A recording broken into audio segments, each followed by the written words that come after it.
Jadi kita akan membahas tentang masuknya bangsa-bangsa Eropa ke wilayah Nusantara, seperti masuknya bangsa Portugis, bangsa Spanyol, bangsa Belanda, dan juga bangsa Inggris. Nah, yang pertama adalah pembahasan tentang masuknya Portugis ke Nusantara atau ke Indonesia. Portugis masuk ke Nusantara di bawah pimpinan pelaut terkenalnya, yaitu Alfonso de Albuquerque. Sebelum berhasil masuk ke wilayah Nusantara, sebelumnya Portugis sudah menguasai India dan mendirikan pemerintahan di sana. Namun sasaran pertama untuk masuk ke wilayah Nusantara adalah Malaka. Dan pada tanggal 10 Agustus tahun 1511, Portugis berhasil menaklukkan Malaka. Dan sejak saat itu, Portugis berhasil menguasai sepenuhnya perdagangan rempah-rempah dari Asia ke wilayah Eropa. Setelah berhasil menguasai Malaka, pada tahun 1512, Portugis menjalin hubungan kerjasama dengan kerajaan Sunda atau Pajajaran. Mereka kerjasama dalam perjanjian dagang, terutama perdagangan lada. Perjanjian tersebut diwujudkan pada tahun 1522 dalam bentuk dokumen kontrak. Dan pada hari yang sama, dibangun sebuah prasasti yang disebut Prasasti Perjanjian Sunda-Portugis, yang kemudian lebih dikenal dengan Padrau Sunda Kelapa. Persekutuan Portugis dan Sunda Pajajaran ini kemudian mencemaskan kerajaan-kerajaan Islam di Pulau Jawa, terutama Kesultanan Demak. Khawatir akan pendudukan Jawa oleh Portugis, akhirnya Demak melakukan penyerangan terhadap kerajaan Sunda Pajajaran pada tahun 1526 dan 1527. Kemudian Demak juga menyerang Portugis di pusatnya, yaitu di Malaka, namun mengalami kegagalan. Meskipun mengalami kegagalan, karena bangsa Portugis merasa terdesak serta selalu mendapat perlawanan dari Kesultanan Demak, kelak Portugis akan lebih banyak beroperasi di kepulauan rempah-rempah, yaitu Maluku. Ekspedisi pertama bangsa Portugis ke Maluku dipimpin oleh Antonio de Abreu dan Francisco Serrao. Mereka mendarat di Kepulauan Banda, Kepulauan Penyu, dan juga Ternate. Di Ambon, Portugis diberi izin mendirikan benteng di Pikaoli, negeri Hitu, serta Mamala. Mereka juga merintis poros perdagangan Ternate, Malaka, Goa, dan Lisbon. Di Ternate, Portugis menjalin persahabatan dan persekutuan dengan Kesultanan Ternate yang bercorak Islam. Bahkan, Kesultanan mengizinkan Portugis membangun benteng yang diberi nama Benteng Sao Paulo atau Benteng Gamalama. Pada waktu itu, Ternate memang berkepentingan untuk menerima Portugis, yaitu dalam rangka mengimbangi pesaingnya, yaitu Kesultanan Tidore. Kesultanan Ternate dan Tidore ini sudah saling bersaing berebut hegemoni untuk mendapatkan pengaruh perdagangan di wilayah Maluku. Persaingan ini membuat mereka memilih mitra koalisi asing yang berbeda. Kesultanan Ternate merangkul Portugis pada tahun 1512, sedangkan Kesultanan Tidore bersekutu dengan Spanyol 10 tahun kemudian. Selama bertahun-tahun, Portugis melakukan perjanjian perdagangan dengan Kesultanan Ternate.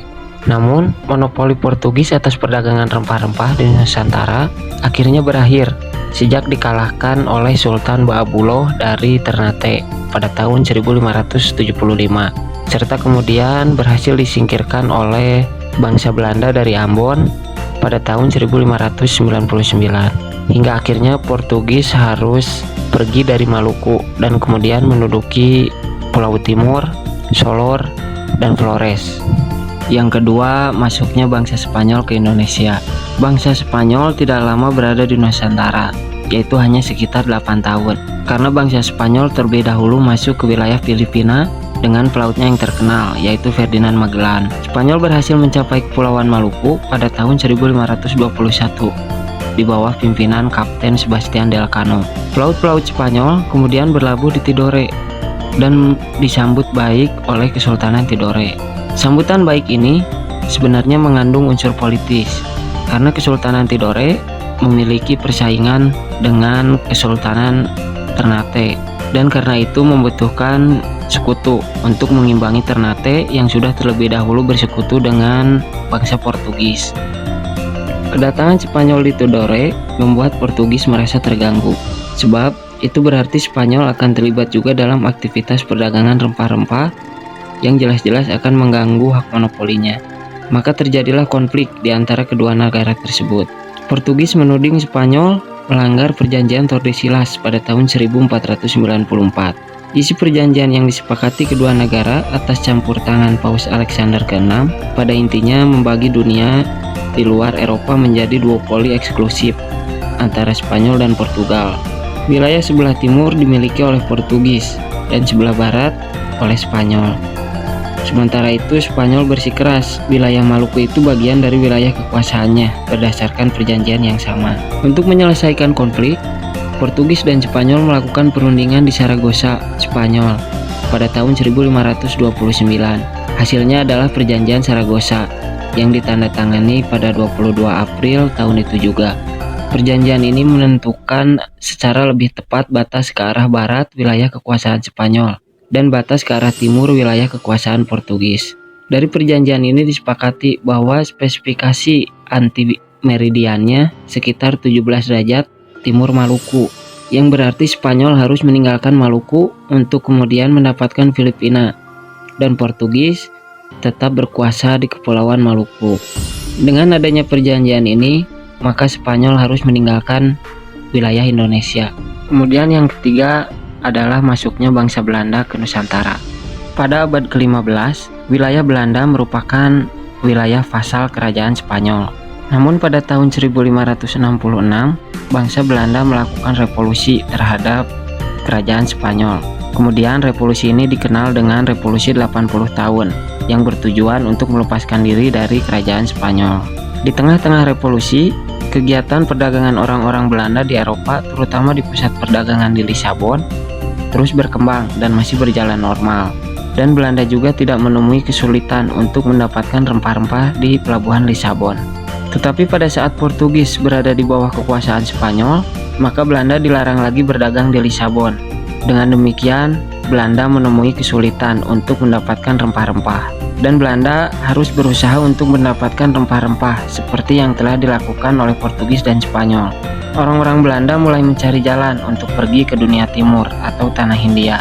Baru pada tahun 1594, Willem Barent mencoba berlayar untuk mencari dunia timur atau tanah Hindia melalui daerah Kutub Utara. Namun pada pelayarannya ternyata Barent tidak begitu mengenal medan dan ia gagal melanjutkan penjelajahannya karena kapalnya terjepit es, mengingat air di Kutub Utara sedang membeku, dan ia pun berusaha kembali ke negerinya, tetapi ia meninggal di perjalanan. Kemudian di pelayaran yang kedua, pada tahun 1595, pelaut Belanda yang lain, yakni Cornelis de Houtman dan Pieter de Keyser memulai pelayaran.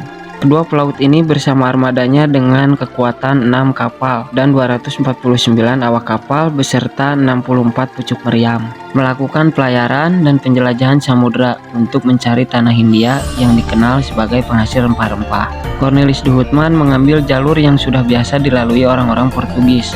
Dan pada tahun 1596, Cornelis de Houtman beserta armadanya berhasil mencapai Kepulauan Nusantara. Ia dan rombongan mendarat di Banten. Sesuai dengan niatnya untuk berdagang, maka kehadiran Cornelis de Houtman diterima baik oleh rakyat Banten. Waktu itu di kerajaan Banten bertepatan dengan masa pemerintahan Sultan Abdul Mufakir Mahmud Abdul Qadir. Dengan melihat pelabuhan Banten yang begitu strategis dan adanya hasil tanaman rempah-rempah di wilayah itu, Cornelis de Houtman berambisi untuk memonopoli perdagangan di Banten. Namun dengan kesombongan dan kadang-kadang berperilaku kasar, orang-orang Belanda selalu memaksakan kehendaknya. Hal ini tidak dapat diterima oleh rakyat dan penguasa Banten. Oleh karena itu, rakyat mulai membenci, bahkan kemudian mengusir orang-orang Belanda. Setelah peristiwa itu, Cornelis de Houtman pun dan armadanya segera meninggalkan Banten dan akhirnya kembali ke Belanda. Setelah Cornelis de Houtman, ekspedisi pelayaran selanjutnya dipimpin oleh Jacob van Eyck. Tidak seperti ekspedisi Cornelis de Houtman, Van Eyck disambut sangat baik oleh Sultan Banten karena ada alasan politis. Sebab beberapa bulan sebelumnya, Kesultanan Banten terlibat perang dengan bangsa Portugis yang sangat merugikan Banten. Oleh karena itu, Belanda diharapkan menjadi sekutu mereka melawan Portugis. Adanya persaingan itu, Belanda sangat diuntungkan. Setelah membantu Banten dan mendapatkan rempah-rempah dari perdagangannya dengan Kesultanan Banten, Belanda akhirnya pulang kembali ke negeri Belanda dengan membawa rempah-rempah dalam jumlah yang besar. Tapi sebelum pulang ke Belanda, Vanek memerintahkan sebagian kapal untuk berlayar ke Kepulauan Rempah-Rempah, yaitu Maluku, di bawah pimpinan Van Marwijk. Rombongan tersebut tiba di Ambon pada tahun 1599. Namun karena terbatasnya rempah-rempah di Ambon, Belanda melanjutkan perjalanan ke Ternate di bawah pimpinan Van Marwijk sendiri, serta ke Kepulauan Banda di bawah pimpinan Jacob van Heemskerk. Baik di Ternate maupun di Banda, Belanda disambut dengan sangat baik. Penduduk di wilayah ini sudah lama kecewa dengan tindak tanduk Portugis yang memonopoli perdagangan rempah-rempah serta bertindak sewenang-wenang terhadap rakyat Ternate. Belanda diharapkan membantu dan menjadi sekutu mereka. Kondisi seperti ini dimanfaatkan sangat baik oleh bangsa Belanda. Kemudian pada tahun 1600, kaum muslim Hitu di Ambon bersekutu dengan Belanda mengusir Portugis. Imbalannya, Belanda diberi hak monopoli untuk membeli rempah-rempah dari Hitu. Dan 5 tahun selanjutnya, Belanda berhasil memaksa Portugis untuk menyerahkan pertahanannya di Ambon kepada Stephen van der Hagen dan di Tidore kepada Cornelis Bastians. Pada tahun 1623, Kepulauan Banda dikuasai oleh bangsa Belanda, dan sejak saat itu Belanda sepenuhnya memonopoli perdagangan rempah-rempah di Maluku dan sekitarnya. Setelah menduduki Indonesia serta memonopoli perdagangan rempah-rempah, bagaimanakah tindak tanduk dan kebijakan Belanda selanjutnya? Nah, dalam video selanjutnya kita akan berfokus pada perkembangan kolonialisme dan imperialisme bangsa Belanda. Selanjutnya pembahasan yang keempat tentang masuknya Inggris ke wilayah Indonesia. Pada awal zaman pelayaran ini, Inggris hanya memperoleh rempah-rempah secara bebas dan relatif murah di pelabuhan Lisabon.